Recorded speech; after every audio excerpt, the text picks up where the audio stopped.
it's time for your weekly dose of movie news, reviews, and the occasional rumor. Here's your host, Todd Vandenberg, Lee Vowell, and Rob Steele. This is Cinema Savants.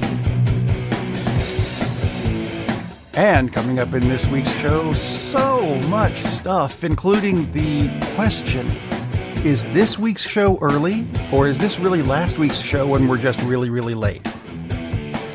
It could be either. Ask Todd, he has the answer, and we'll get that from him some point during the show.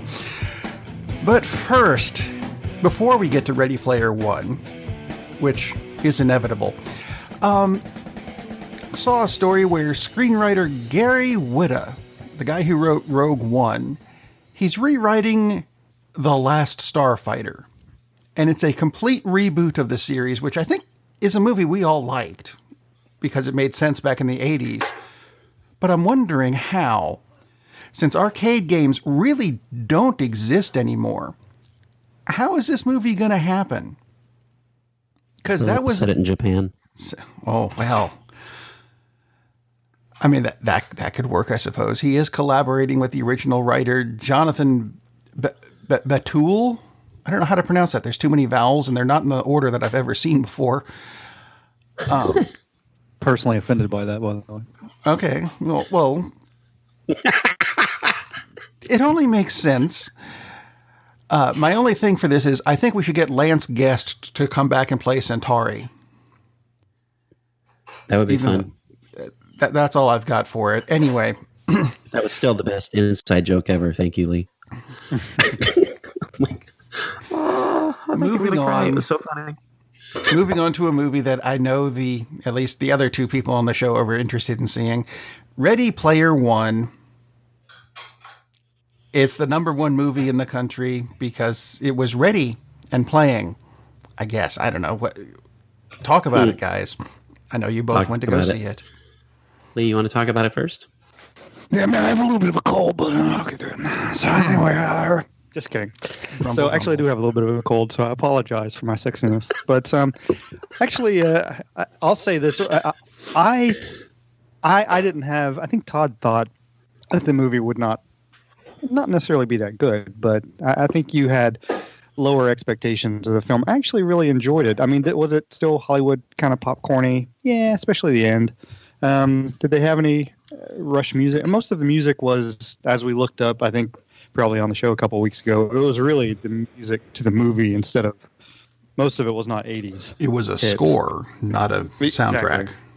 There was no Depeche Mode, no Rush. There was a Rush reference near the end of the film, which I thought was important. But all Rush references are important, damn it. Well, this one kind of fits. Well, I don't want to give it away, but it kind of fit. I don't know if you noticed it, Todd, too, but it was up on the wall in the background, and it kind of fit with the whole scene. But at the end of the movie, in the theater that I saw it in, which was packed, there was a lot of applause, actually, which I hadn't heard in a long time in a movie, but people were cheering. I thought it was entertaining, which is exactly what it was supposed to be. I thought all the actors did a good job. I thought some of it was not. Some of it was a little bit predictable. Like you knew that the larger African American character was going to be a female. I mean, even if you didn't know that going into the film, it is. But I thought that I thought it was entertaining, which is all I really expected the film to be. I mean. The trailer kind of gives everything away. I mean, obviously, going into the film that they're going to play this game, and the winner of the game, gets everything at the end, and you kind of know watching the film what's going to happen at the end. I don't think that's a big surprise or anything either, but I still thought the process of the whole film from beginning to finish, I didn't think it lulled at all. I thought it was very entertaining, and that's all I really wanted it to be. Yeah, and I agree. I mean, and you nailed it. It's a big popcorn film. I mean, honestly, by next week there are going to be large swaths of that film I really don't remember that well because a lot of it is just things blowing up on screen. I mean, it's really entertaining. It's really fun, but that's all it's supposed to be. I mean, that's what the book was like. It's a summer read science fiction mashup of all these 80s references, and they did the same thing with the movie. I mean, it it is not going to go down like Raiders of the Lost Ark, which is a popcorn film, but manages to do a lot more than that. But, and that's why I purposely kind of just thought, well, hopefully it'll be fun. And that's all I wanted out of it. And it is. It's a lot of fun. Is it a great movie? No. But it does what it's supposed to do. It's entertaining. It's fun.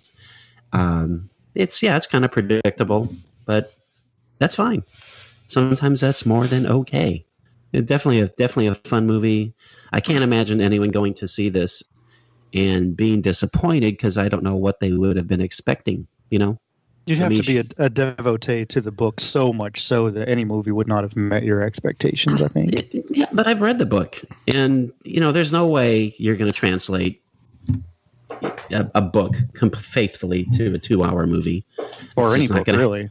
Right, exactly. and it's not that this book is that deep. Yeah, I remember going to see Fellowship of the Ring, and it wasn't opening night. It was, a couple days in, and the person in line in front of me had brought the book and said, "Damn it, I've seen it 5 times, and this time I'm going in and making sure they do it line for line." I'm like, no. Oh, my gosh.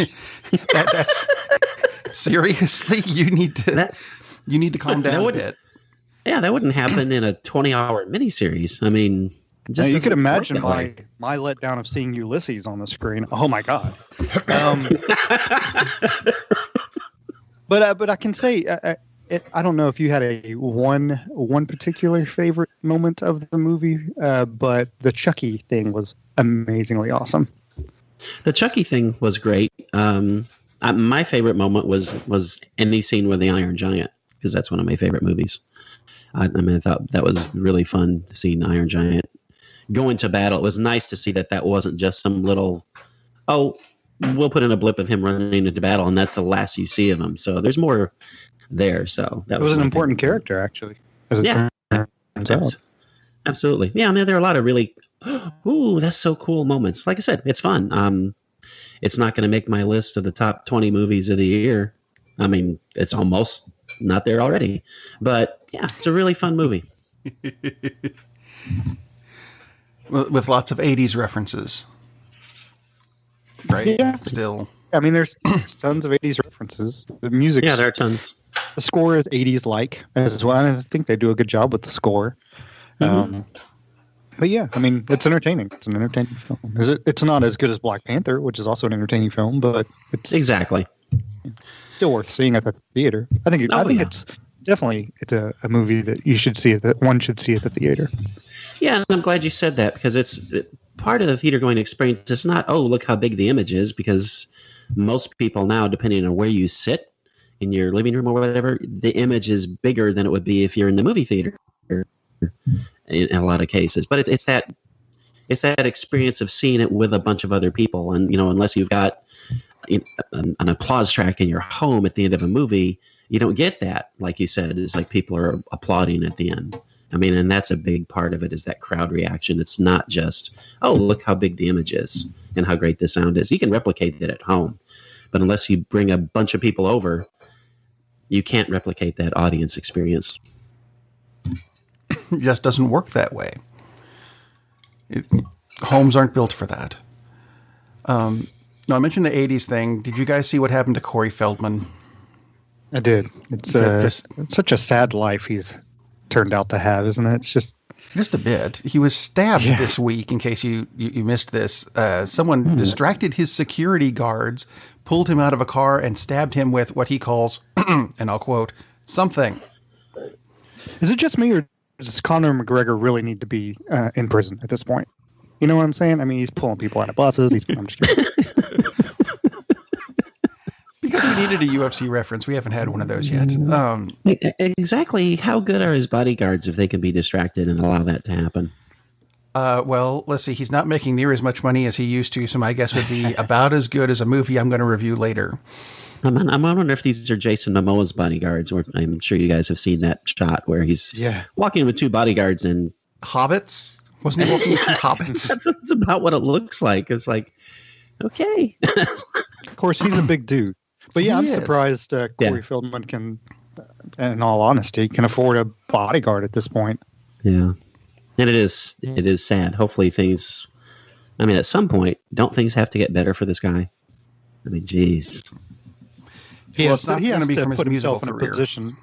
Yeah, he has to put himself, and I don't know him, obviously, but it seems like he makes choices that probably aren't in his best interest. So, hopefully, this is totally not his fault. Seemingly, it's not his fault, unless it's like a Robert Downey Jr. thing. Not Robert Downey Jr. What's the guy, the talk show host who faked got beat up in the bathroom, and then basically Morton Downey Jr. But unless it's one of those things where it's like he totally, faked it, which I don't think he did. It's just one more step in this whole process of what the last 20 years of his life. It's just very sad. Robert's twin brother, Morton. Morton. Wow. Be an interesting conversation. Right. Moving on, there was a big thing made, a couple weeks ago, about Steven Spielberg saying Netflix shouldn't be allowed to get Oscars. Now, Netflix does make a bunch of movies, but they're kind of made for TV movies since that's where you get your Netflix. Or computers, fine. Do you think they should be, Oscar-worthy movies? Or worthy of getting an Oscar, I guess? If you're on Netflix and not in a theater? And that's a good question. No, I mean, it's because I'm trying to think of a Netflix film that... could they also put them in a theater? I mean, I have. That's what I was thinking too. So in that case, if it's a theatrical release, to me it seems okay if they're nominated for. If it's only shown on Netflix, which you can only watch on your however you watch Netflix, then I don't think so. I think it has to be a theatrical release. Still follow the same criteria, release and that would make sense. Otherwise, then you're going to get your made-for-TV movies getting nominated and. Actually, when was the last time you saw a made-for-TV movie that was worthy of getting nominated for an Oscar? Yeah, I can't come up with one. Yeah. Todd's fallen off. Todd's looking it up. Todd is making a TV movie right now. They have to be released. They have to be released theatrically. I mean, that's part of the rules. Within that year. So that would kind of say that. But I mean, just because of that. Any film that Netflix puts out that wasn't released theatrically, it's not eligible anyway. So I don't really basically, he's saying if it's a Netflix movie, I don't care if it comes out on a screen. Right?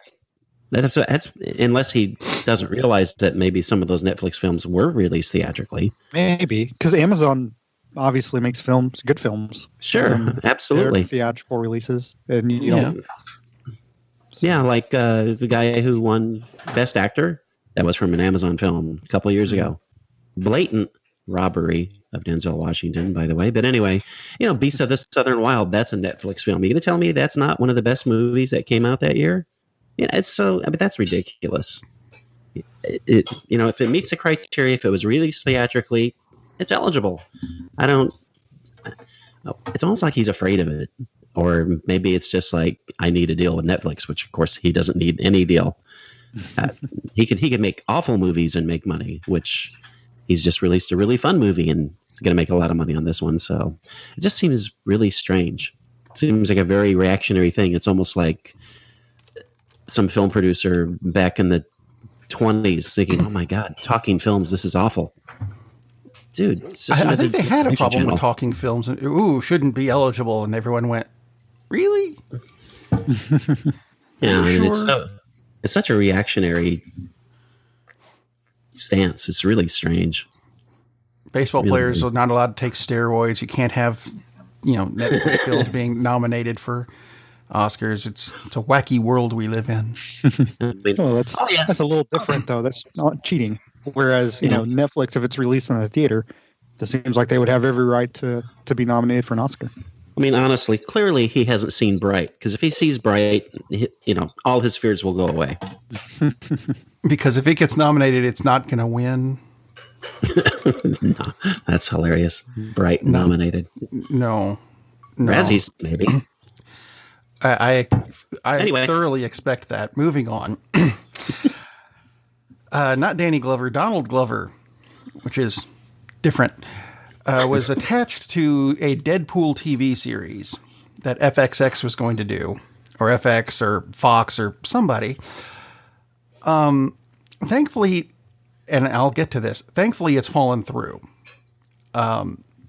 mainly because I found out there were a lot of people who said, you made him too black. I'm like, wait, what? No, that has nothing to do with why I'm not interested in it. It's because they were going to make it look like Archer, which if you haven't seen Archer is that mid-'80s somewhat augmented He-Man style animation. And no, don't do that. It would look horrible. And it works for Archer. But that seems really odd for Deadpool. No, don't do that. Speaking of Deadpool, they released a few more casting notes. In the background of when Deadpool says in the trailer, "I'm creating an X-Force," and in the background there's a guy named Louis Tan, who is an actor I've seen in a bunch of stuff. Asian dude with, go figure, black hair. That's going to make sense in a minute. He's playing a character named Shatterstar, which if you know him from the books, Shatterstar is and they make jokes about this, painfully white guy. I don't mean they color him in with the with the tan crayon. I mean they just leave the page white for this guy. I mean, and they make jokes about it with extraordinarily long blonde hair. Now, I tried to put this blonde hair on Louis Tan, and no, Photoshop said no. It wouldn't even let me finish clicking the, yes, put it there. No, put it there. But the program crashed. Don't do this. It's not going to work. I understand, if you want to gender swap. So this was a character you could gender swap because I thought he was a woman for the first 3 books that I had him in. No. Don't. Painful. But speaking of the X-Men books, they've had a bunch of changes to the X-Men movies. The Dark Phoenix movie has been pushed back from November 2nd to Valentine's Day 2019. The New Mutants movie, right, was supposed to open next week. It was originally pushed back until February 22nd of next year. Now it's pushed back again to August 2nd of next year. Always a good sign. Yeah, it is. So we could watch it next week or 18 months from now. Holy cow. 18 months. They could remake it twice. I think they're trying to, actually. Originally they said, we're going to add a character, which just sounds like a bad idea. Now I've heard they're adding up to 4 characters to this movie, which I'm like, just go ahead and refilm it. Just scrap it, start over, or make a sequel. You're right. Or sell it to Amazon or Netflix as is, and then just do a different one. I mean, you've already got this far. Netflix will buy it. They buy anything like at this point. This would be the great segue to Don Quixote, by the way. But it could be. But we'll stick with Marvel for just a few minutes because there's more X-Men stuff, unfortunately. And this is where it gets really confusing. In the Dark Phoenix movie, they finally revealed who Jessica Chastain is playing. And a lot of people thought it was going to be Lilandra, who was an alien character that fit in with the Dark Phoenix storyline from the books. And she's not. She's playing a character called Miss Sinister. Oh, interesting. Gender swap. It was Mr. Sinister, which kind of rhymed and kind of made you think, ooh, it works, except not really. Kind of a crap rhyme in the book. Now it's just Miss Sinister. Miss Sinister.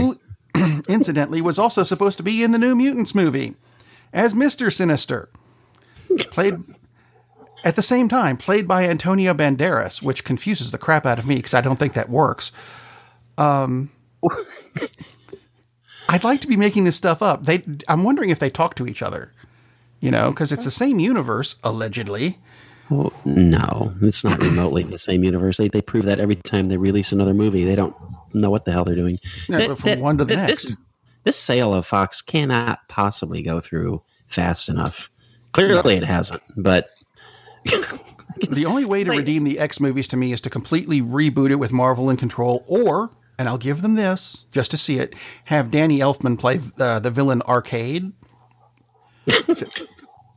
I would go see that because I've been I cast him as Arcade in 1989 and said that would be cool.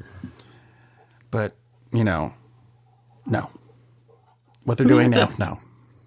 Isn't Fox? Haven't they treated like all their Marvel properties like basically they just throw them all in a bus, or it's like Speed, and Whoever they falls off the bus first.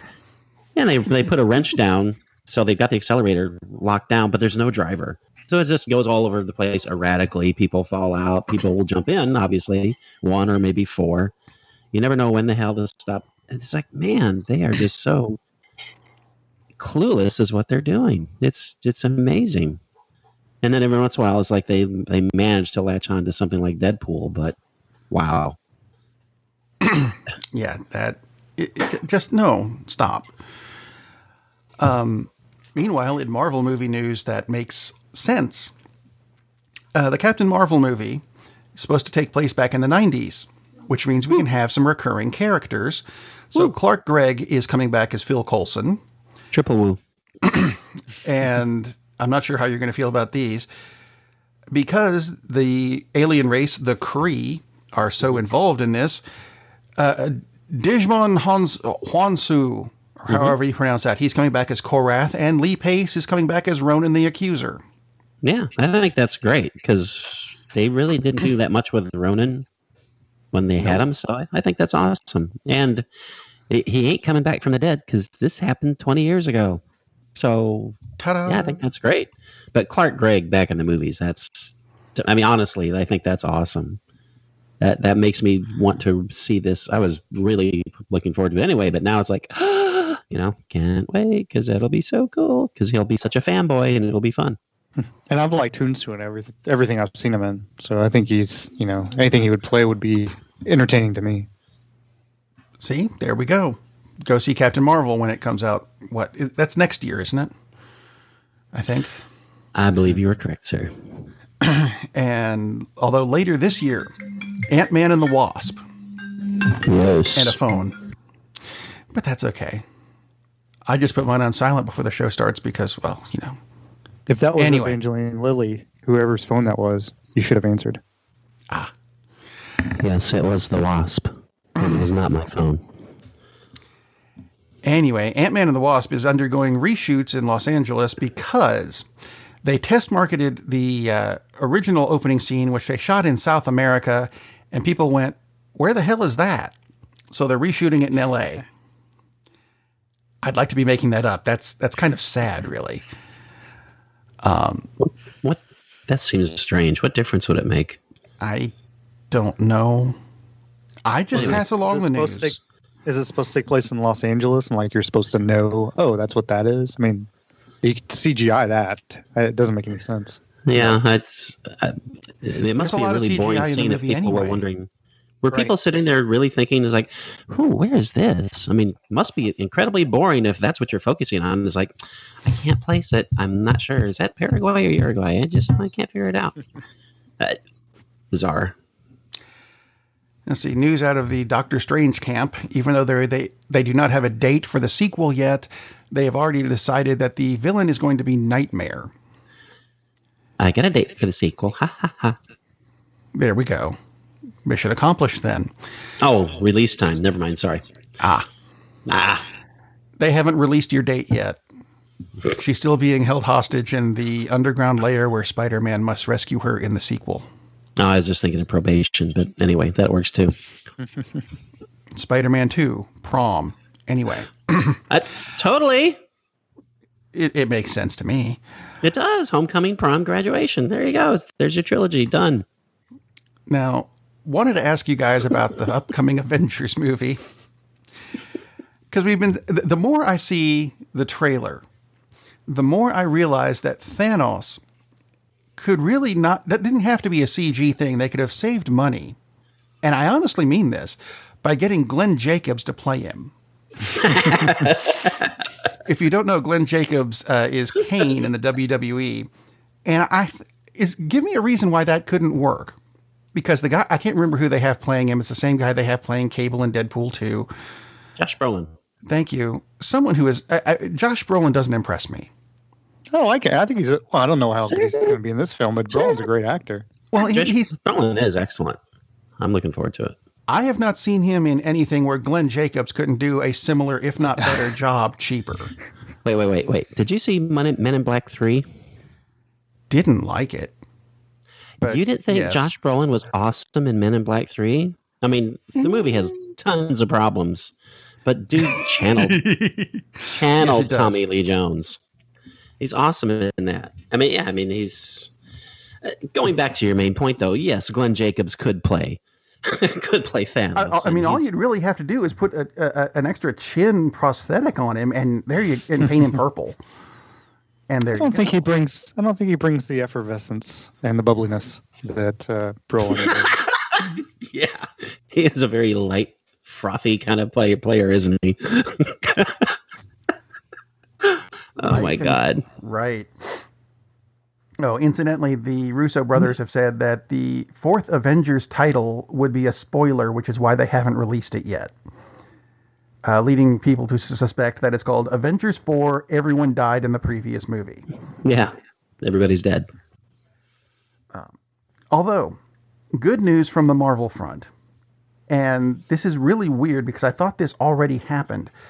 Remember the thing we had talked about a couple months ago about the Saudi Arabia theaters opening again.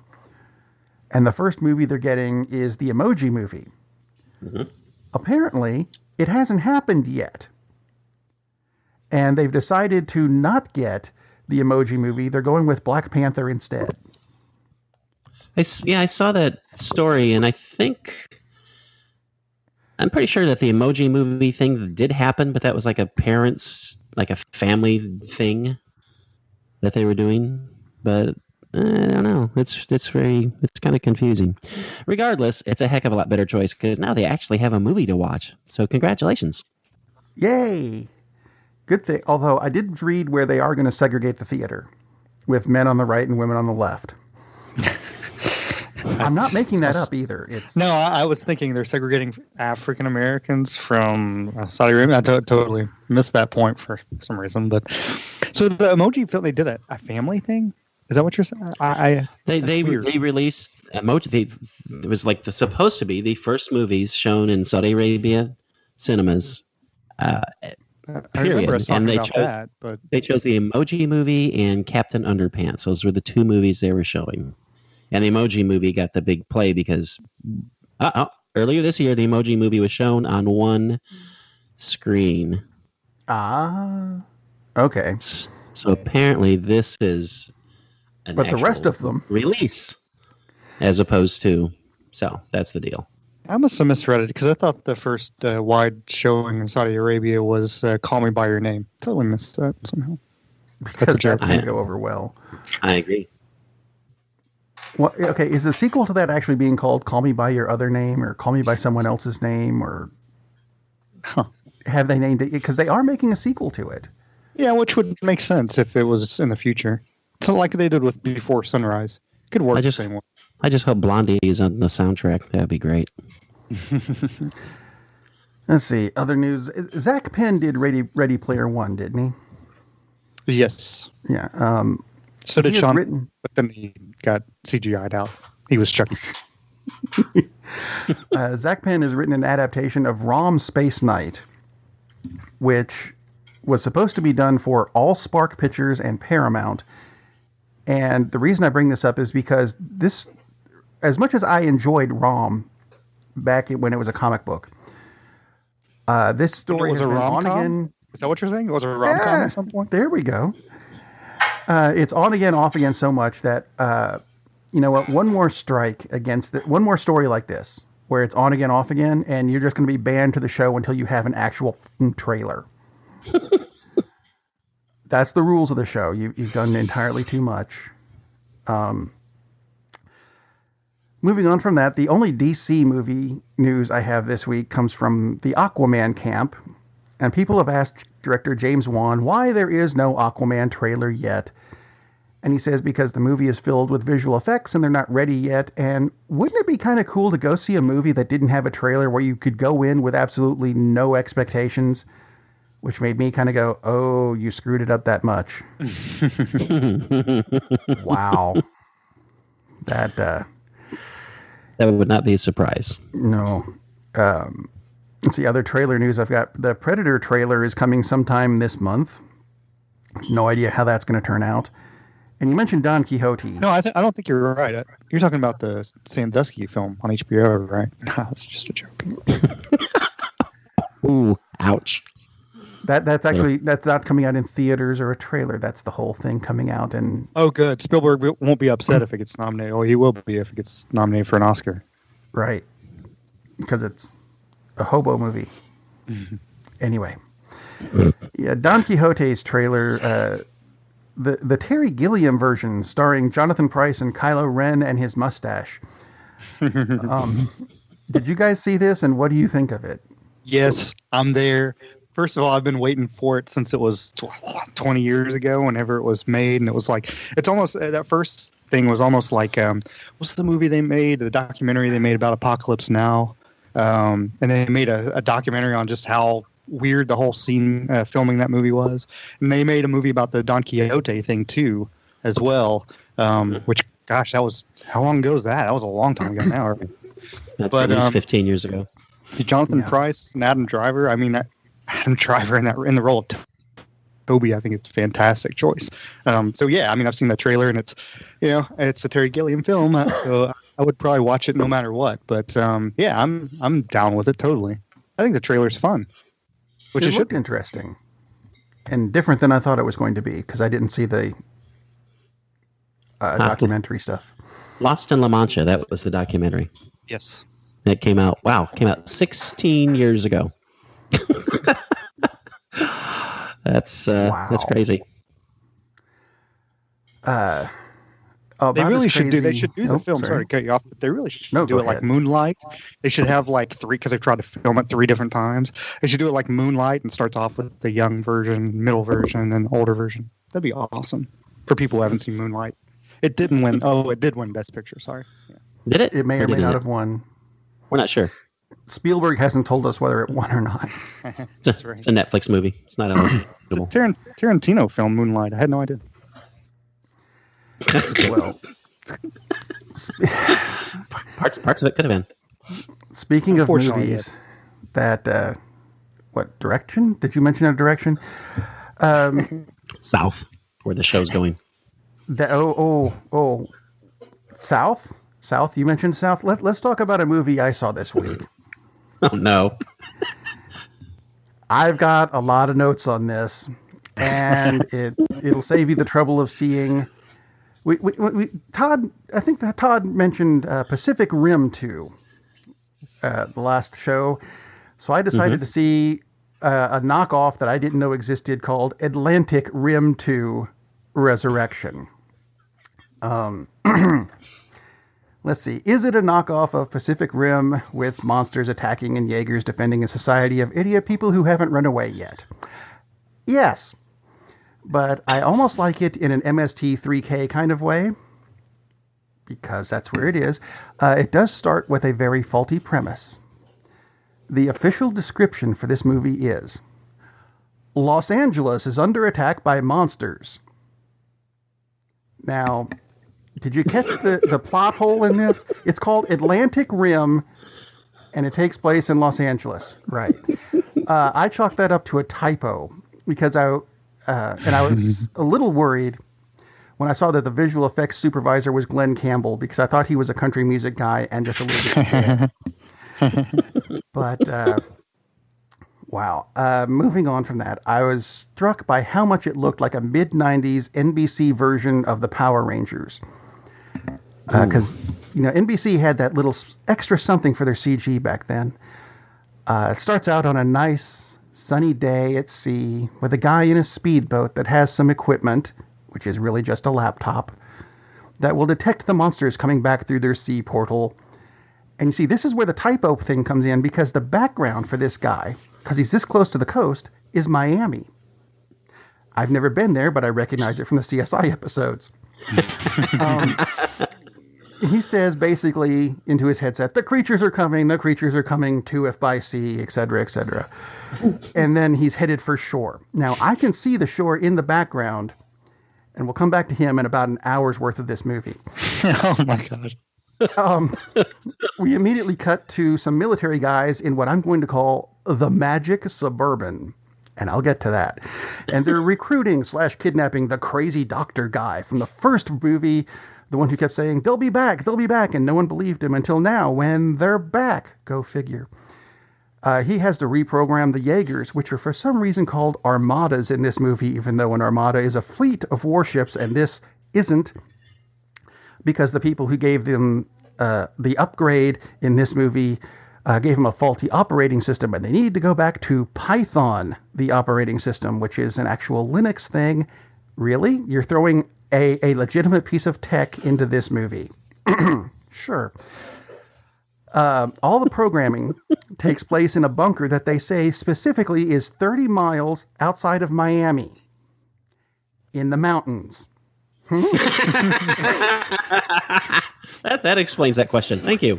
Where, yeah, I asked Todd, because, dude, you've been to Miami. Are there actually mountains that are not on any map? No, there aren't. Okay. Well, there is that part that's 10 feet above sea level. I mean, that's what they were referring to, yeah. Maybe that's where they put the really bad green screen elevator that they got from Space, 1999, which came out in 75. Go figure. So what follows is, it's not good. We finally get to see inside the armadas, which look like the Iron Man 2 Hammerbots, only tall. Their cockpit is large enough to film an episode of 8 is Enough with the extras. 8 is Enough. I don't know why. I was trying to come up with a show where you could tell that there's a little bit too much room in the cockpit. There's a chair, a computer bank, 2 ski poles, I'll get to those, and lots of dead space. So they launched the fight as well. Dick Van Patten is also in there.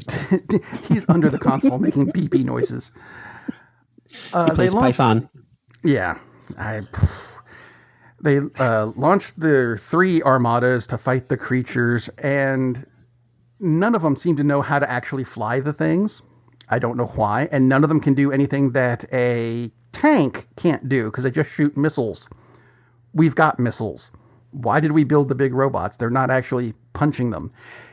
Anyway, one of the mechs gets knocked down, and the doc that they kidnapped basically earlier says, "I have to get there to fix it now." So, the 30-mile drive, because he's in the bunker, is done instantly in the magic Suburban. I'm still going to get to that in a minute.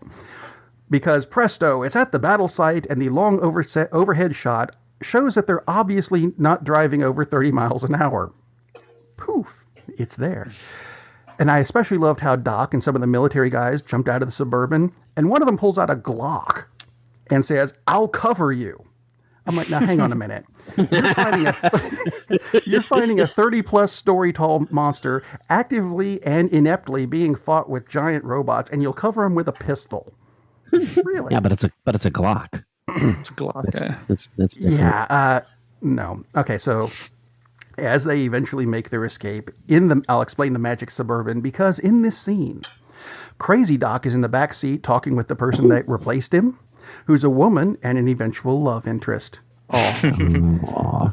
He's in the back middle seat of the Suburban, and somehow she is in both the right and left seats depending on the camera angle. That's awesome. It's a rumble seat. It's spectacular.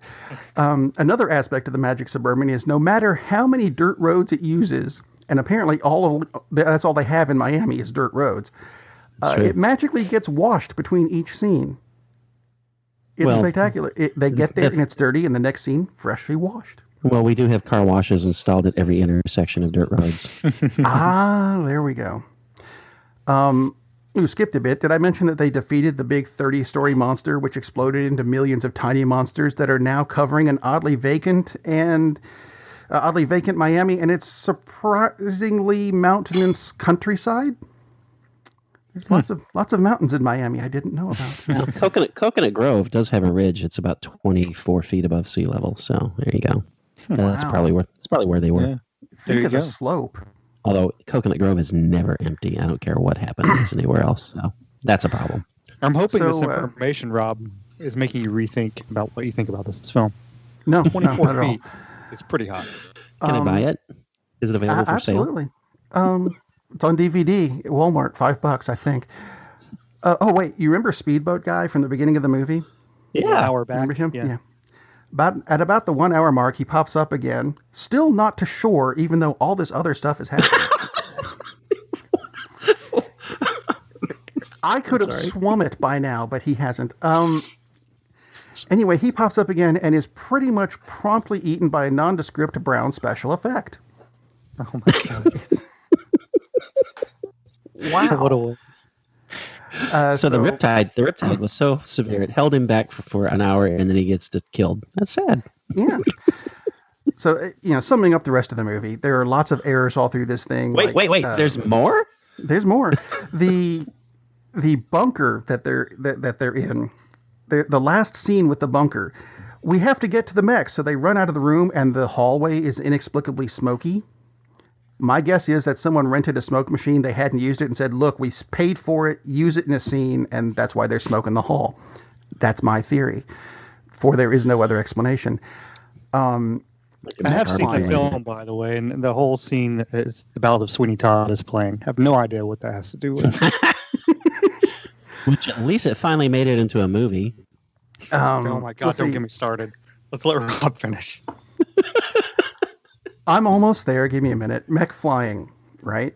Flying these things apparently involves 2 ski poles that may or may not be connected to anything, and a lot of facial contortions. And Miami is populated only by aliens, our heroes, and the wife and teenage daughter of one of the heroes, who try to show us that Miami is dangerous when infected with aliens. Now, I didn't really have any story issues with this because Pacific Rim is doing the same thing, only with budget and actors.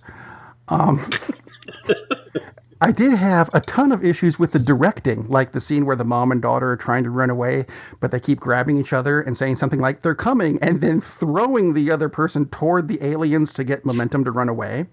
And then they switch. So I actually had to look up who directed this movie, if anyone, because the credit for director was not in the film.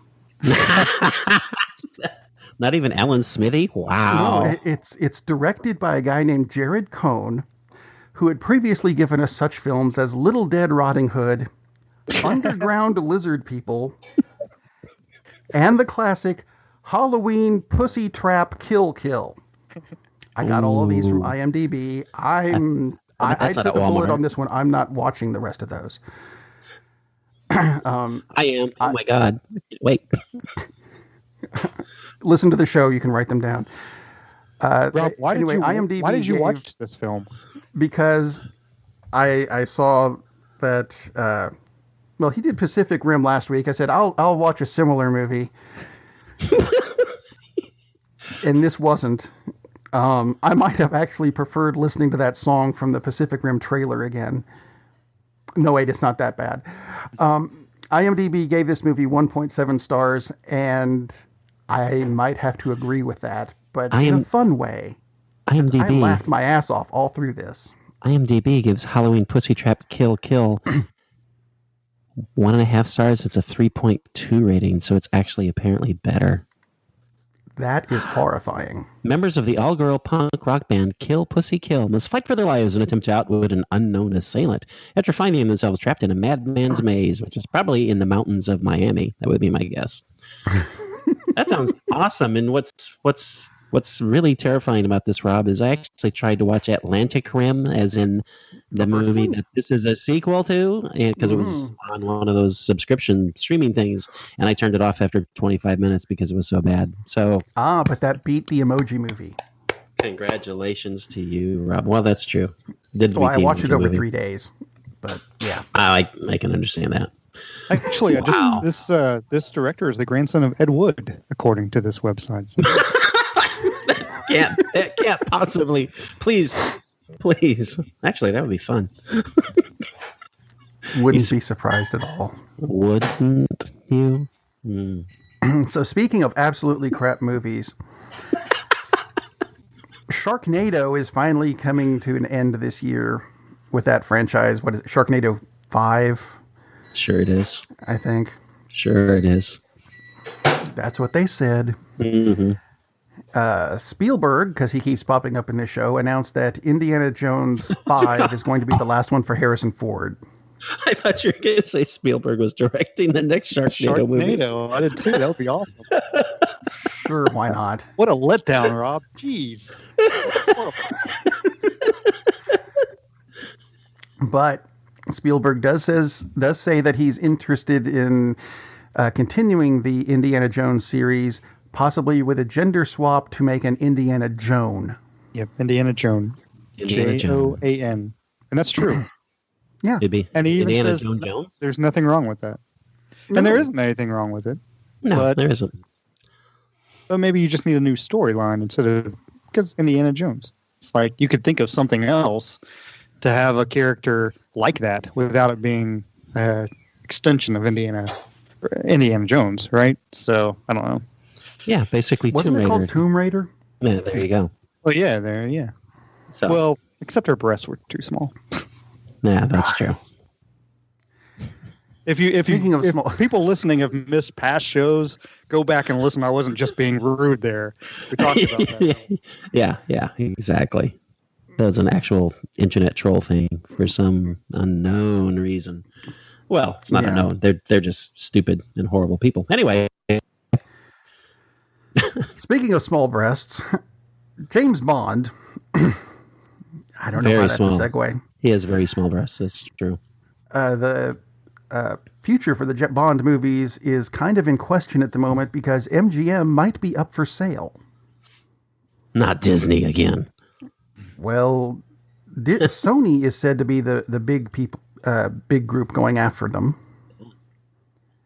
which would be weird. And it's kind of odd that MGM just purchased Epix, the movie channel, for like $1 billion That's weird. late last year, and now they're up for sale. Huh? They say the Bond franchise is worth between $1 and $3 billion. Epix is worth $1, so that's $4, and MGM as a whole $6. Oh dear, that's it doesn't leave a whole lot left, does it? Nope. So, moving on from Bond, the Terminator, next Terminator movie is supposed to come out in November 2019. And it is going to have Arnold in it, who did have open heart surgery this week, but he's doing fine. Yay, Arnie. Yay, Arnie. Amazon announced that their version of the Lord of the Rings series is going to run 5 seasons. So they will do every scene in the book, assuming that each season is like 30 shows. Or something like that. As long as it's well made. I mean, the length of the 5 seasons is fine. As long as it's well made. And actually, that's pretty cool news because it means they have a definite ending point, which they should. I mean, considering the material, right? But that means they have a plan. Oh my God, Fox, Warner Brothers, you might take notes. Wow. Ashley Edward Miller has just finished penning the screenplay for a new adaptation of Red Sonja. And that... Oh, not together. Oh, I just read that. I was so excited about Red Sonja and Silent Bob. Damn it. I know. Should have read this little script a little better. I was really hyped for that too. And is his name actually Edward? I mean, I hope his name is actually Edward. That would be so cool. What? Hello, how are you? My name's Ted. How are you? Oh, my name's actually Edward Miller. Ashley. Anyway, thanks. Bring up my speech impediment. Fine. Anyway, that's actually not the big thing that came out of this story for me. That was the big thing was that he just finished writing the script for the reboot of Big Trouble in Little China. Ooh. I don't want them to remake that. I liked it the first time. Ooh. Yeah, but maybe more than 7 people. Just the amount of Wisconsin in it. Anyway, we'll move on to that to some VR movies that are coming this year, where you have to wear the VR goggles and everything. And a lot of these I don't care about, like Mile 22, which is a CIA thing, and The guy who did John Wick is doing one, but it's not a shoot 'em up, so who cares? The one I might be interested in is a Jay and Silent Bob VR movie where you do the entire movie from the perspective of Bob. So Kevin Smith is not actually in it unless he's the one actually wearing the goggles while you do the movie. Any comments on that? I could actually see that. It sounds disappointing. It sounds as disappointing as I was when I saw Phantom Thread and Daniel Day-Lewis never once said, "I drink your milkshake." That's my thought on it.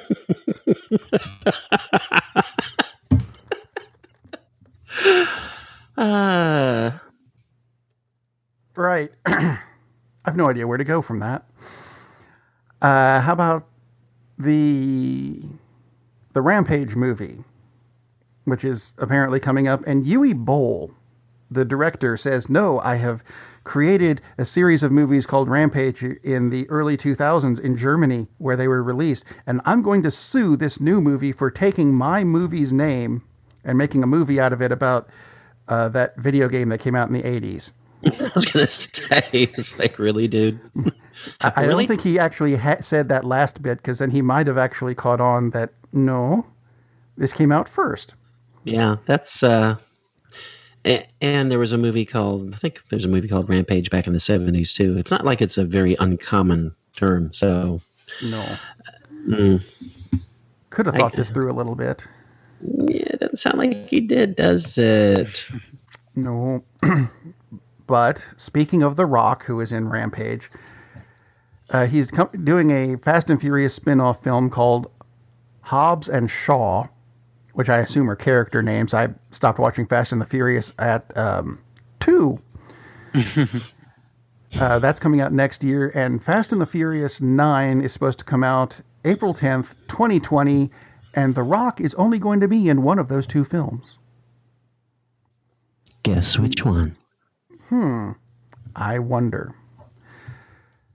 Let's see. Other movie that's coming out this year.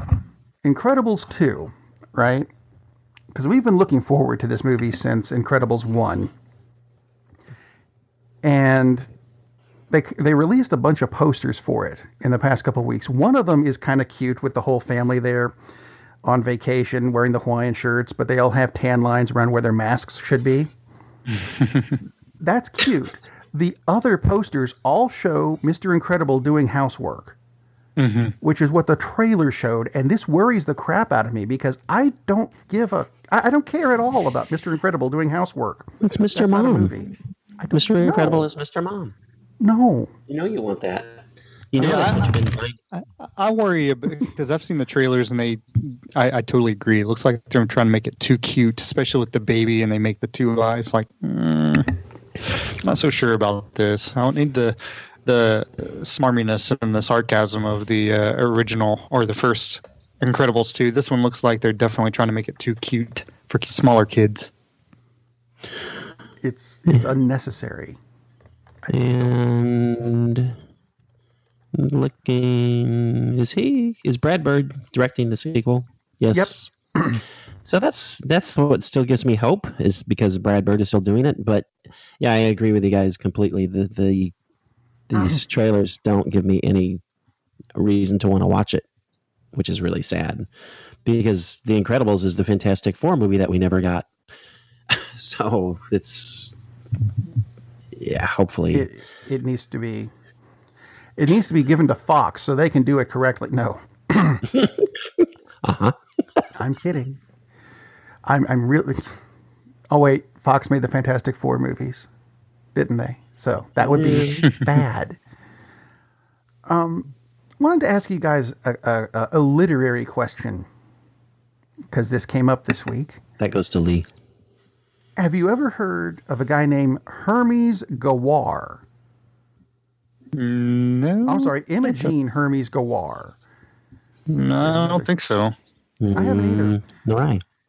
But Playground Entertainment spent a lot of money to get the rights to make a movie on the, I guess it's a classic novel, The Mermaid and Mrs. Hancock, which to me sounds a lot like the lesbian edition of The Shape of Water.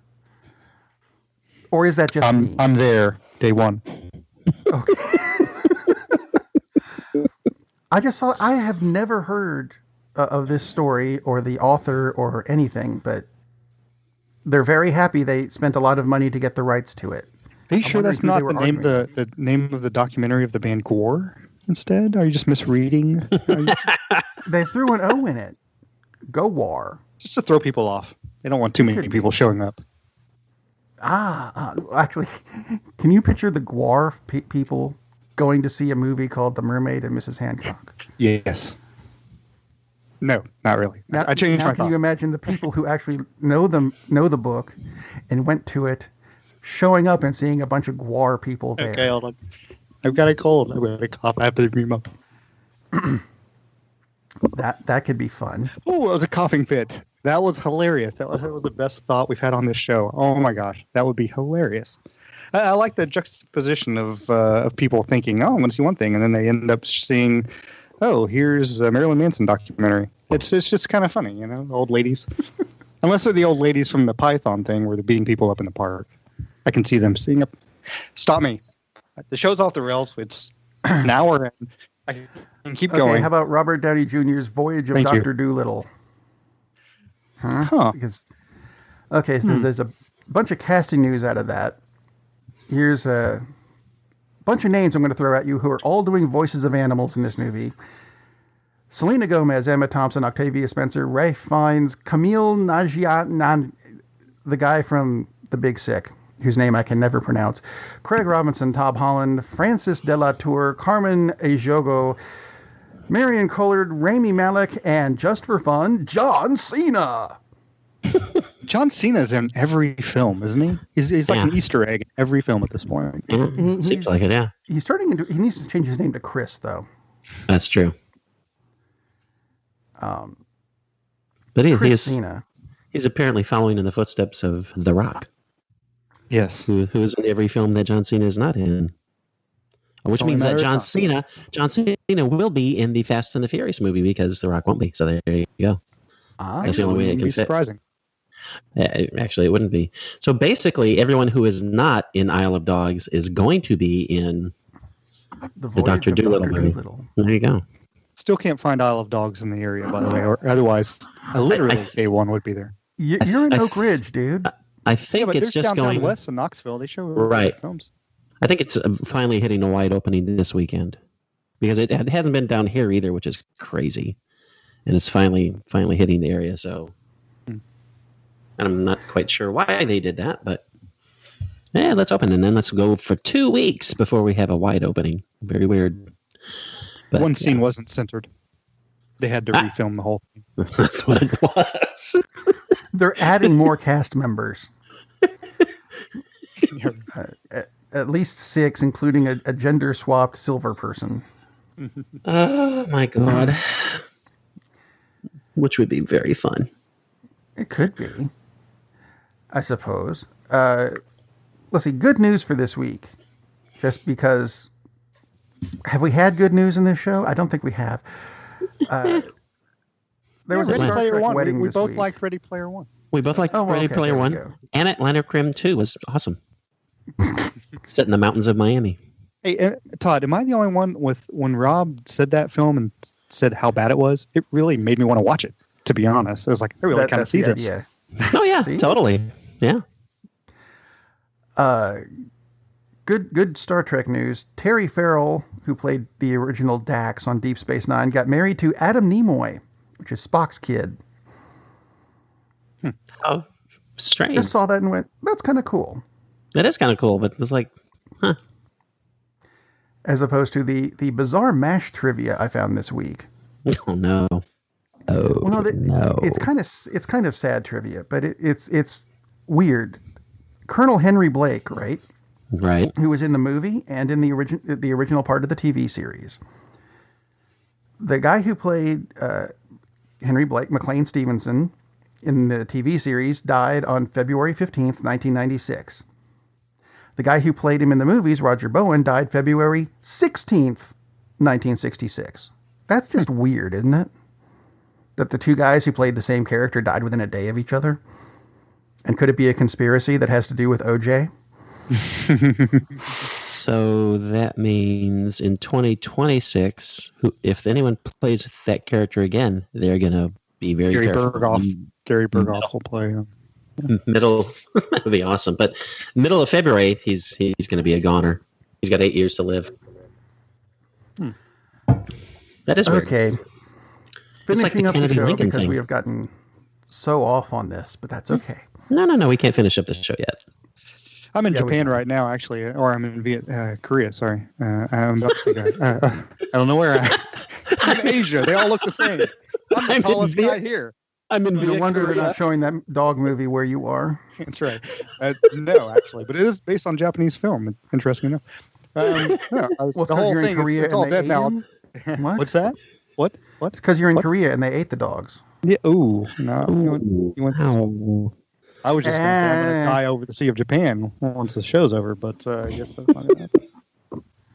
You went dark. Okay, so I sent the two of you a link earlier this week. Dark. Concerning the first 3D cinema with an LED screen.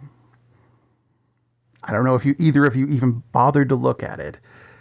It's a 4K LED screen, which is 33, almost 34 feet wide, almost 18 feet high, and is brighter by almost 10 times than any movie screen. So, you want one at home? Because I want one of these at home. So Not that it would fit in my home. You got to be blinded. The neighbors can see it through the wall. Exactly. I would only use this to watch old Randy Travis videos. Wow. We have gotten off this week, haven't we? Well, not yet. Oh, jeez. Anyway. Okay. That's all I've got this week. You guys have anything you want to throw in? Yeah, I do want to mention A Quiet Place.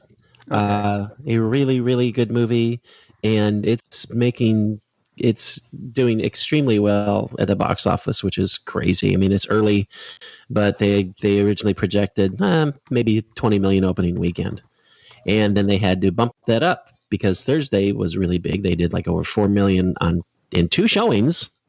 Obviously, not just 2 screens, but that was it. You know, it was just the typical Thursday night release. Made 4 million, so then they bumped it up. Well, maybe we'll do 30. Then they did 19 million on Friday, which, by the way, Ready Player One did under 7, and Ready Player One is a big hit. So now they're looking at somewhere around maybe 45, 46 million for a horror movie. I mean, that's typically doesn't happen. I mean, obviously it happened with It. And Get Out, but this is just, it's got like 96 on the Rotten Tomatoes.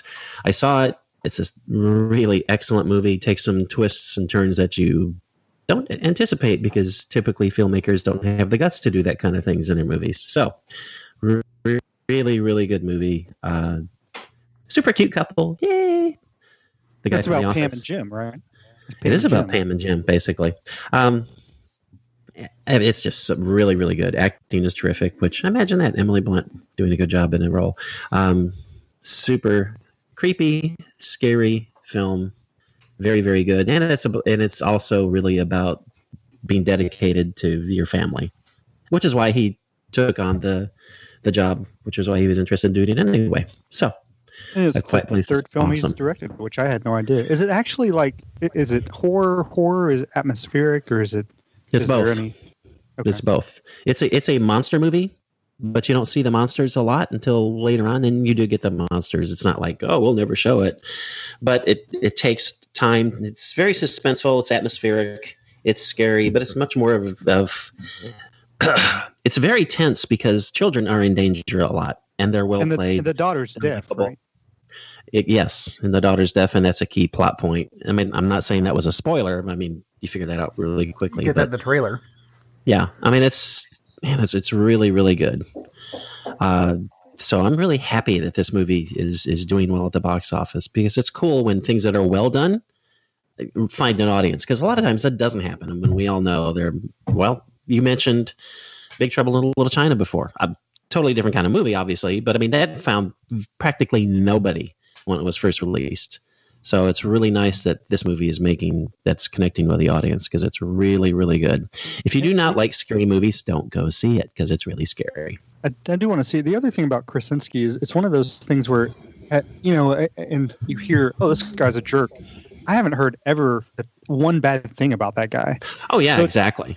It's almost like you want the guy personally, even though I don't know him clearly, but you don't hear anything bad about him. Nothing leaks out that, this guy's really a jerk. He actually seems like he's the character on The Office as far as personality. Exactly. He does. I mean, that's one of the stories that came out about him, which is not a jerk story, obviously, because it's Krasinski. But he auditioned for Captain America. And he said, he's all psyched. He's really pumped. This is going to be awesome. And he said, then he saw a picture of Chris Hemsworth with his shirt off. And he said, nope. And that was it. It's like he's just nope, not going to do it. And of course, now he is kind of buffed out. I mean, not so much in this film, but still, because he had to, because he's done some other roles. But yeah, he's just seems like just such a super awesome, nice person and blunt. And, it's nice when nice people get big success. But this guy, he's an A-list director now out of nowhere, which is a really cool story because it's a really good movie and it's making a lot of money. So it's a very cool story. That the backstory is, but the movie's really good. But again, if you don't like scary movies, don't go see it because you will be really freaking scared. Good stuff. I'll say this real fast. So a friend came over last night with Fiona and we watched, it's been a while since I've watched Empire Strikes Back because Fiona hadn't seen it. And cool. Really reiterated just what a great film that is. Just amazingly great film. And to me, it's it's the best Star Wars film ever. But even if it weren't a Star Wars film, it would still be a great film. And it really made me look forward to the next step with Childish Gambino being Lando. I think that's really exciting because I really like how they introduced the Lando character, and I can see Donald Glover Jr. playing that character really well. So, it was. Like I said, I hadn't seen it in so long. I've seen it obviously many times, but I hadn't seen it in so long. It just kind of reminded me how great of a film it is. And the real question is, how did Fiona take it? What did she think? She liked it. I think she was tired. We didn't get done till like almost 11. So, but she liked it, and she's seen all the Star Wars films except for 1, 2, and 3. Well, you're right. She hasn't seen Return yet, but she hasn't seen 1, 2, or 3 because I don't want to. I don't want child abuse. So, but she's seen 4, 5, 6, 7, and 8. So, or not 6, but 4, 5, 7, and 8, and she's liked every one of them. So, we'll watch Return probably in a couple weeks. Cool. Because all children should see Actually, I think that was something Mark Hamill said earlier this week, that the best way to watch the Star Wars movies is 4, 5, 6. Yeah, but he's so good in the last one. He really, I know there was some weird stuff about it, but he was so good in that. Oh, yeah, he's awesome. And he's by far the high point. And I like the movie, but he's definitely the best thing in the movie. He's great. Yep. And a good note to end the show on. Ta-da.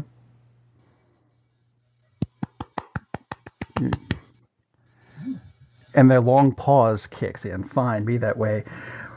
We'll be back next week with more movie news and stuff and whatever the hell was on this show. I'm not sure anymore. What long pause? I applauded. Eventually. I drink your milkshake. There we go. Good night, everybody.